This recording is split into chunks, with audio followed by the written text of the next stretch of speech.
This morning, basically, the key is going to be to try and give you a little bit of insight into that family business transition mode, the psychology behind it, the good, the bad, and the ugly in many cases.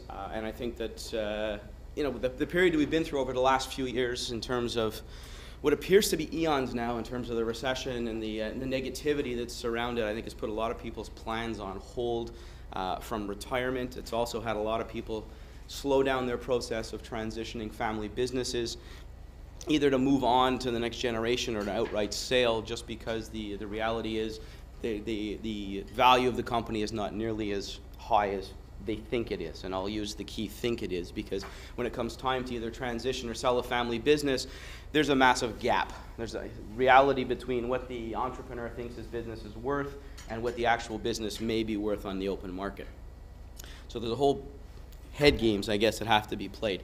We're going to look today, I think, at the intergenerational transition before transitioning begins, so the planning stage. Again, planning being a key aspect of any transition. Certainly in a family business mode, I think it's something that's not generally ingrained in the business. The reality of a family business is, even if it's a one-man or a 40-person or a 100-person show, that next generation thought process or the sale doesn't really come in. I mean, most of the time, most people do not think that they're going to go through a transition phase unless somebody gets ill. Many cases, you'll see people start to think about transitioning once, unfortunately, they've gotten cancer or some kind of life-threatening illness. Or a buyer knocks on the door and says, hey, wait a second, I'm interested, and all of a sudden you're going to go there. So the reality of sitting down with a plan and looking 2, 3, 5, 10 years down the road is not something that most entrepreneurs are really familiar with.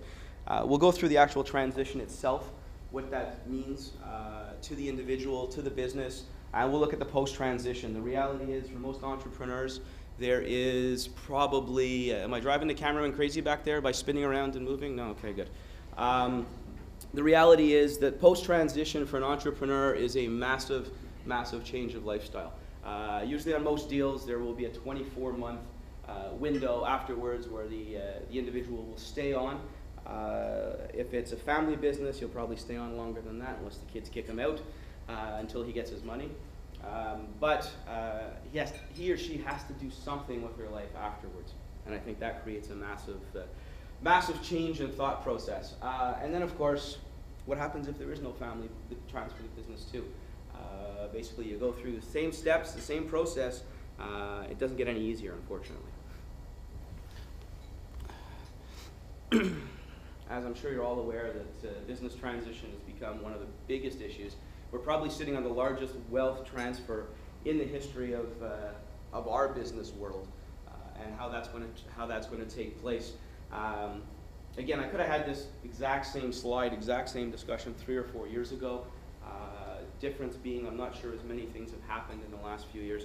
I was having some conversations before we started this morning about the general feeling within the economy, everybody's thought process, and it unfortunately, I think, it's been a rough period. I think we all agree that we're working just as hard, if not harder, than we've ever worked for pretty much the same results, if we're lucky to get the same results. So most people that are in the entrepreneurial side of the business, you don't want to have to go to market to sell in a downturn.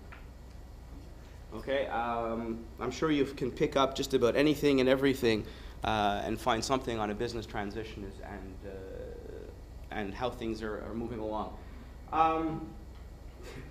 One of the biggest issues and one of my biggest regrets of not taking more of it in university was psychology. The reality, once again, is that most of what we do is a lot of hand-holding. If I can't keep you awake this morning, I'm going to talk about accounting. So I want to make sure that anybody who I see dozing off is going to start getting the speech on IFRS and any kind of accounting transition. Any questions or anything you want to stop me as we go along, please feel free to do so. Anybody who has anyone under the age of 30 working in their environment, anybody who has anybody in the ages of 21 and 22, I think you'll see very different mindsets and very different psychological approaches to life I constantly make reference to the fact if I hear one more person talk about a work-life balance, I'm going to scream. Wasn't brought up with that thought process. I'm on the cusp of baby boomer / Gen X, but probably a lot more baby boomer when it comes to the thought process. It's very, very difficult to work in an environment where, you know, little Johnny walks in, first day of work, plops himself down in front of the boss and says, "So where's this company going? What do you plan? Where do you want to go? You know, this is where I want to be in 5 years. Talk to me a little bit. Let's see what's going on." And you're sitting there as the boss with the deer in the headlights going, "Yeah, Johnny's not going to be here for long." And I think that's one of the things, the reality that we have to get used to, is there's a very different mindset. Those that are in university now and are starting to come out of university now, we're starting to see a different trend. We're starting to see kids, again, with a sense of entitlement, because that's the generation they've grown up with, but they're also growing up with a little more sense of reality, having lived through and finding their first jobs now in a recessioned economy, which makes them think a little bit different, and no longer are they walking in going, "Hey Lane, thanks, it's really nice, you're lucky to have me.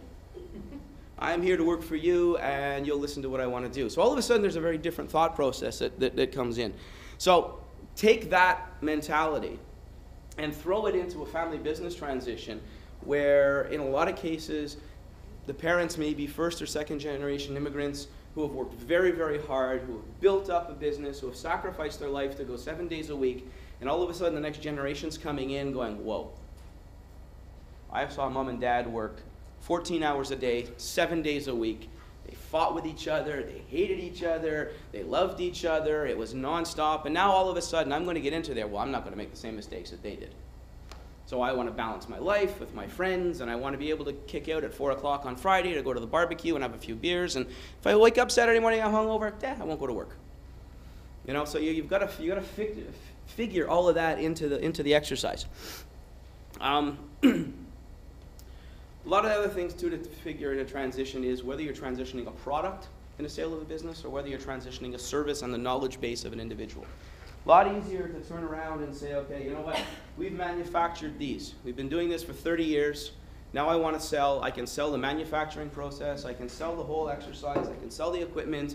And Jamie, you're going to come in and buy the business, and you're going to take over, and I can spend 12 months and show you where everything is, and then off I go."